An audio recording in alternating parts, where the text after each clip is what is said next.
बिस्मिल्लाहिर्रहमानिर्रहीम, अस्सलाम वालेकुम। ग्लोबल उर्दू न्यूज़ के साथ मैं हूँ रिया चौधरी। बुलेटिन में शामिल करते हैं आज की अहम खबरें। बैक वक्त इलेक्शन का केस इस नतीजे पर पहुंचे हैं कि मामला सियासी अमल पर छोड़ा जाए।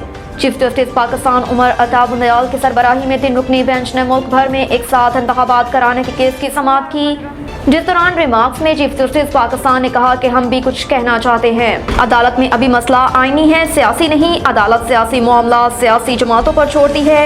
चीफ जस्टिस ने फारूक नाइक से पूछा कि ये बताएं कि IMF मुआहदा और ट्रेड पॉलिसी की मंजूरी क्यों ज़रूरी है। इस पर फारूक नाइक ने बताया कि बजट के लिए IMF का कर्ज संभलना ज़रूरी है। असम्बलियाँ ना हुई तो बजट मंजूर नहीं हो सकेगा। पंजाब और खैबर पख्तूनख्वा असम्बलियाँ तोड़ी ना गई होती तो बहरान ना आता।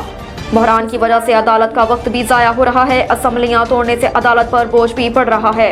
चीफ जस्टिस ने इस्तफसार किया कि IMF कर्जा सरकारी फंड्स के ज़खायर में इस्तेमाल होगा या कर्जों की अदायगी में। इस पर फारूक नाइक ने कहा कि ये जवाब वज़ीर ख़जाना दे सकते हैं। जस्टिस उमर अता बुंदयाल ने कहा कि असम्बली तोड़ने पर भी बजट के लिए आइन 4 माह का वक्त देता है।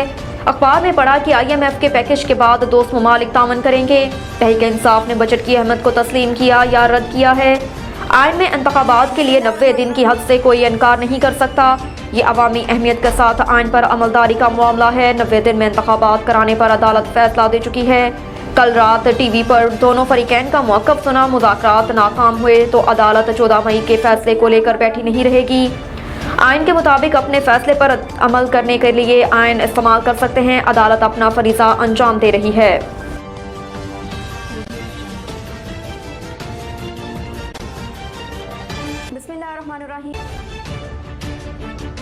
सेनेट ने सुप्रीम कोर्ट फैसलों और ऑर्डर पर नजरसानी का बिल मंजूर कर लिया। चेयरमैन सेनेट सादिक संचानी की ज़ेर सदारत होने वाले इजलास में मुस्लिम लीग नून के सेनेटर इरफान सदीकी ने बिल पेश किया, जिस पर अपोजिशन ने शदीद एहतजाज किया।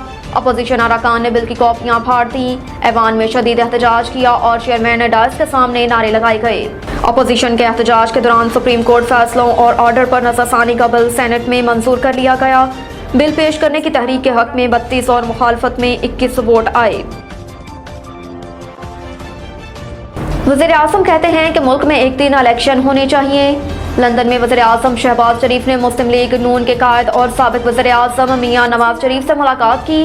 मुलाकात के बाद मीडिया से बातचीत करते हुए वज़ीर आज़म का कहना था कि मुल्क में एक दिन इलेक्शन होने चाहिए। इसी पर पूरी कौम का इत्तफाक है। वज़ीर आज़म शहबाज शरीफ ने कहा कि नवाज शरीफ का हौसला बुलंद है, वो जल्द पाकिस्तान तशरीफ लाएंगे। इससे कबल मीडिया से बात करते हुए उन्होंने कहा था कि मिनटों में ज़मानतें दोहरा मयार हैं, जिसे कोई भी पसंद नहीं करेगा। अदल व इंसाफ होता नजर आना चाहिए, बल्कि सबको दिखाई देना चाहिए। उनका कहना था कि अदालत उस्मा, पार्लियामेंट और दूसरे इदारे मिलकर पाकिस्तान की खिदमत करें। आइन और कानून की बालादस्ती के लिए हम अहम किरदार अदा कर रहे हैं। दीगर चैलेंज हल करने की भी पूरी कोशिश की जा रही है। वाज़िया रहे कि वज़ीर आज़म शहबाज शरीफ 7 रोज़ा दौरे पर बरतानिया में मौजूद हैं, जहां वो बरतानवी बादशाह की ताजपोशी की शाही तकरीब में भी शिरकत करेंगे। बिलावल के शंघाई ताउन तंजीम इजलास में शिरकत। भारतीय वज़ीर ख़ारजा ने खैर मक़दम किया। खबर रसां इदारों के मुताबिक भारतीय वज़ीर ख़ारजा जयशंकर ने गोवा में शंघाई ताउन तंजीम के इजलास में शिरकत करने पर बिलावल भुट्टो ज़रदारी के पहुँचने पर उनका खैर मक़दम किया। कबल अज़ीज़ तर्जुमान दफ्तर ख़ारजा मुमताज़ ज़हरा बलोच ने दोनों रहनुमाओं के हाथ मिलाने पर रद्द-ए-अमल देते हुए कहा कि बिलावल और जयशंकर के दरमियान मुसाफहा मामूल का रस्मी अमल है। दरियासना वज़ीर ख़ारजा बिलावल भुट्टो ज़रदारी ने कहा कि एक पुरअमन और मुस्तक़िम अफ़ग़ानिस्तान न सिर्फ इलाक़ाई और इक़्तिसादी तामन के लिए ज़रूरी है, बल्कि ख़ित्ते में अमन के लिए भी अफ़ग़ानिस्तान में अमन कायम इंतहाई ज़रूरी है। अब तक के लिए इतना ही। देखते रहिए ग्लोबल उर्दू न्यूज़।